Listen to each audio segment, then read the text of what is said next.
বিড়াল পালা যাবে কিনা, এবং অনেকেই বাড়িতে যখন বিড়াল আসে তখন আমরা বিড়ালের উপর অ্যাটাক করি, অনেকে বিড়ালকে আঘাত করে। মনে রাখবেন, বিড়ালকে কখনো আঘাত করবেন না। বিড়াল হচ্ছে একটি বরকতি প্রাণী, এবং নবীজি সাল্লাল্লাহু আলাইহি সাল্লাম বিড়ালকে পছন্দ করতেন।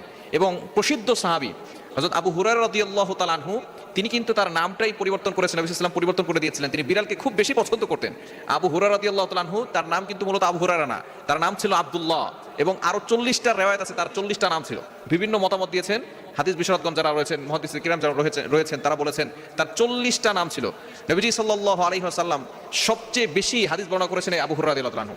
তিনি সবসময় তার এই জামার আস্তিনে বিড়াল নিয়ে ঘুরতেন। একবার নবীজি সাল্লাল্লাহু আলাইহি সাল্লামকে, নবী সাল্লাল্লাহু আলাইহি সাল্লাম তার এই বিড়াল দেখে তাকে ডাকলেন, ইয়া আবা হুরায়রা, হে বিড়ালের পিতা। এই কথা বলে যখন ডেকেছেন, তার কাছে এই নামটা খুব পছন্দনীয় হয়েছে, তিনি সকলের কাছে এই নামেই তিনি প্রসিদ্ধ হয়েছেন। সুতরাং বিড়ালকে কখনো অপছন্দ করবেন না।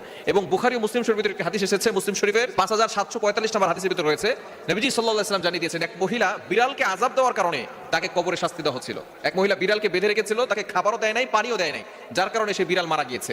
পরবর্তী সময় এই যে বিড়ালকে সে কষ্ট দিয়েছে, খাবার দেয় নাই, পানি দেয় নাই, এবং তাকে ছেড়েও দেয় নাই, এই জন্য তার কবরে আযাব হচ্ছিল। সুতরাং বিড়ালকে কষ্ট দিবেন না। এই বিড়াল কিন্তু আপনার ঘরের ভিতরে বরকত নিয়ে আসবে। যদি বারবার আপনার ঘরের ভিতরে বিড়াল আসে, তাকে আঘাত করবেন না, তাড়িয়ে দিবেন না, কিছু হলেও খেতে দিবেন। কেননা বিড়াল আসা মানে হচ্ছে আপনার ঘরের ভিতরে বরকত আসবে, আপনার ঘরের ভিতরে অর্থের আগমন ঘটবে, আল্লাহ তাআলা আপনার ঘরের ভিতরে সম্পদ দিবেন। সুতরাং এই সম্পদ আসার আলামত হচ্ছে বিড়াল বারবার আপনার ঘরের ভিতরে আসা। সুতরাং এই বিড়াল কিন্তু খুবই বরকতময় একটি প্রাণী। সাহাবায়ে কেরাম বিড়ালকে পছন্দ করতেন। আবু হুরায়রা রাদিয়াল্লাহু আনহুর সুন্নাত হচ্ছে বিড়াল, এবং নবীজি সাল্লাল্লাহু আলাইহি সাল্লাম বিড়ালকে পছন্দ করতেন। এবং আম্মা জান আয়েশা রাদিয়াল্লাহু তাআলা আনহা বলেন, নবীজি সাল্লাল্লাহু আলাইহি সাল্লাম যে ওযুর পানি দিয়ে ওযু করতেন, সেই ওযুর পানি বিড়াল আসে বিড়ালকে খাবার দিতেন।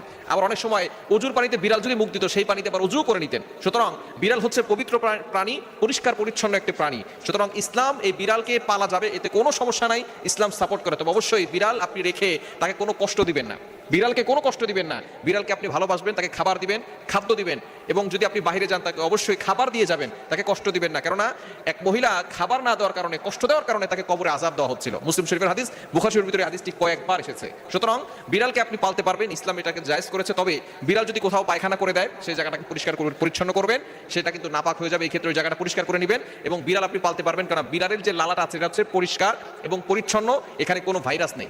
কুকুর কিন্তু পালা ইসলাম জায়েজ করে নাই। হ্যাঁ, যদি আপনি পাহারা দেওয়ার জন্য কুকুর লালন পালন করেন, সেটা ভিন্ন বিষয়। আপনার বেডরুমের ভিতরে কুকুর নিয়ে আসা যাবে না, কেননা কুকুরের যে লালা আছে তার ভিতরে বিভিন্ন ধরনের ভাইরাস রয়েছে।